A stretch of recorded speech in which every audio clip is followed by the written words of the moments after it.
Okoljevarstvena organizacija Greenpeace je opravila analizo otroških oblačil in obuval, ki jih izdelujejo na Kitajskem, in na njih odkrila strupene snovi.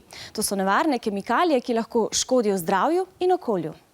Lansko pomlad je okoljevarstvena organizacija Greenpeace v 25 državah po svetu kupila 82 kosov oblačil za otroke, med katerimi so bila oblačila športnih blagovnih znamk, kot so Adidas, Nike in Puma, majice in jakne iz H&M in C&A, pa tudi oblačila prestižnih oblačilnih znamk, kot je Burberry.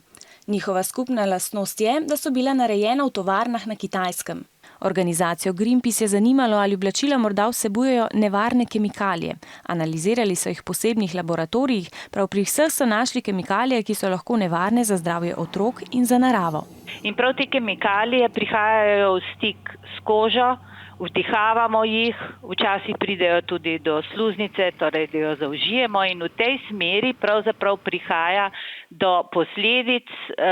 Najpogosteje so to alergije, kakšni izpuščaji, kaj podobnega, tudi mehurji.